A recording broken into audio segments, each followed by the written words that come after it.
ia e, matariki ki te whenua, te maramatanga mō te motu e.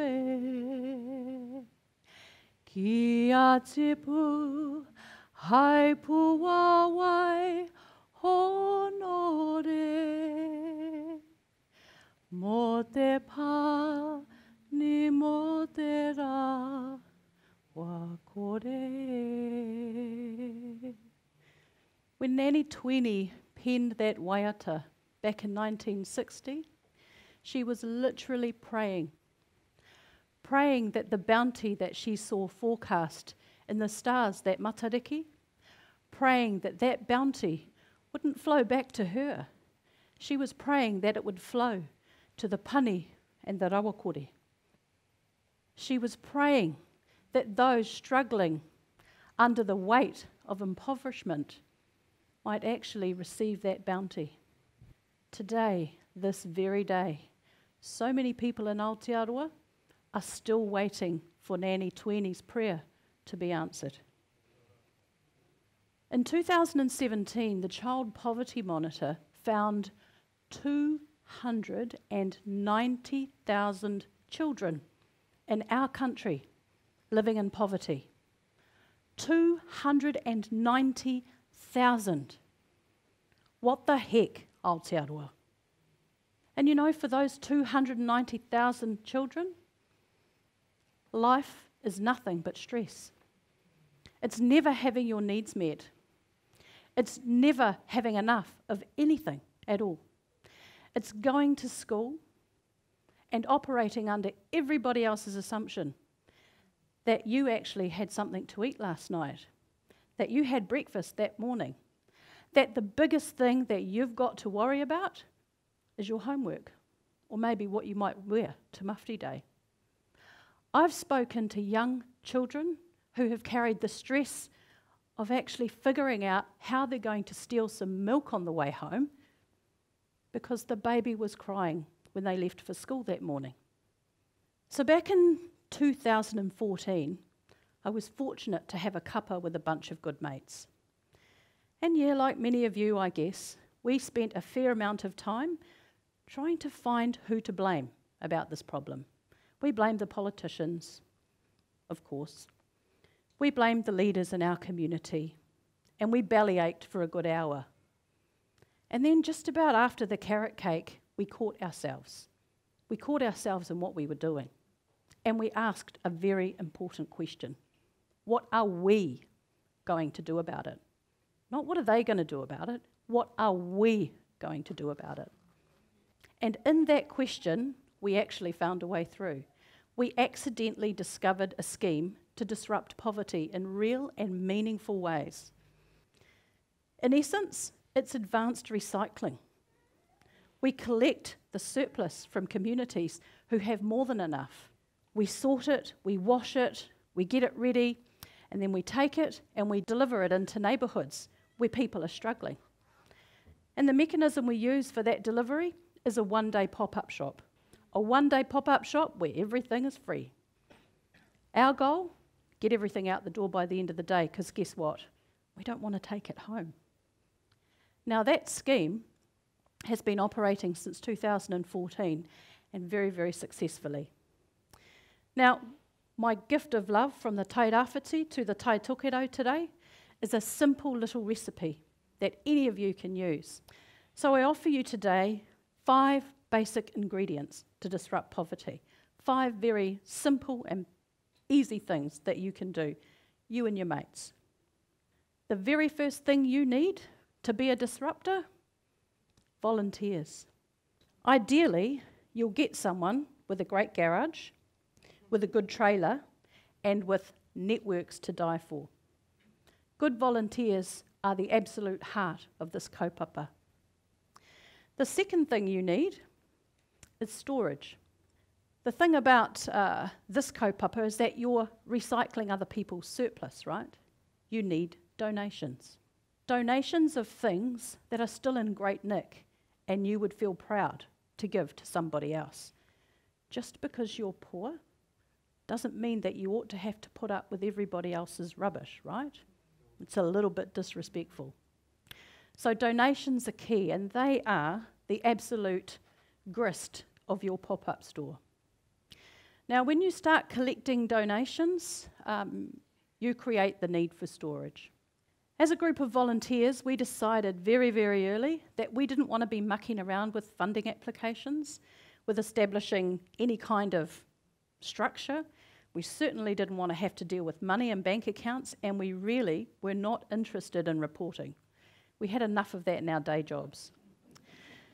So we looked back to our network of volunteers, and we decided that we would solve our own storage problems. We promptly cleared out our own garages and started making space for all the donations that flowed. And while I'm talking about storage, can I just give a shout out to the humble banana box? My favourite item. Freely available in every supermarket, just the right size for picking up and moving around, stacks beautifully, easy to label. I tell you what, you call into any home of any one of our volunteers today, and I'll bet you'll find banana boxes, packed, labelled, ready for the next pop-up store. Now, venue is really, really important. But in the early days, we learned very quickly that people struggling the most rarely have access to a vehicle or to transport of any kind. It often just pushes just past what they can achieve. So we were very careful to choose our venues and locate them within the communities of the people who were struggling the most. We worked very closely with community organisations who knew the lay of the land, and they helped us to direct our efforts in the right way. So we made sure that those families that the community was most worried about, they got the special knock on the door and the flyer handed over face to face. And the others, they were all leafleted, so people knew that the pop-up shop was happening. In terms of venue, we've never been too fussy. I mean, we've run pop-up shops on a basketball court, we've been in marae, church halls, rugby club rooms, whatever we could get. Venue is only important if you understand your proximity to the people who need your help the most. They need to be able to carry their goodies home. Now, last but absolutely critical, manaakitanga. Manaakitanga is the secret sauce to poverty disruption. It's a cool word, right? Mana, meaning somebody's essence or dignity. Aki, which means to uplift or uphold. Essentially, if you're practicing manaakitanga like a champ, the people around you feel like $1 million. It's the karakia that we have before we start our work as a group of volunteers. It's the fact that at every pop-up store, every person coming through the door is greeted with a big smile, a haere mai, a warm welcome, and an explanation about all this craziness, because right, nothing is free anymore, is it? When people come to our door, they are genuinely perplexed about the idea that everything here is free, that they can actually help themselves. The other thing that we've discovered is critically important to us is that we don't actually deem the right to determine for our shoppers what they need. We don't put bag limits on anybody. We don't stop people from taking anything at all. Remember our big objective? It's to get everything out the door. So we don't limit anybody. We respect the fact that they know their needs. Now, the other little piece that kind of sits around the outside of these pop-up stores is the kai. Kai is critical. When you share a meal or a cuppa with somebody, something magical happens. You feel connected. You don't feel like strangers anymore. So I just want to invite you to have a look at the slide that's up there now. Have a really good look, and if you can't read it, I'll take you through it. 5 basic ingredients to disrupt poverty. It's a recipe that's known to work because we've been doing it for a very long time. And if there's anyone out there thinking, oh, actually, no, I don't think I could do that, it all looks a bit... I want to just tell you that the first time we ever did this, we felt exactly the same. We did not have a clue. We were not retail queens. We didn't know how to set up things for people to come and look at and take away. We packed our recycled plastic bags from home. We bought our best sounds, a few packets of sausages and a couple of packets of bread, and all the donations. We set them up in a little old church hall in Stokes Valley, and we hoped for the best.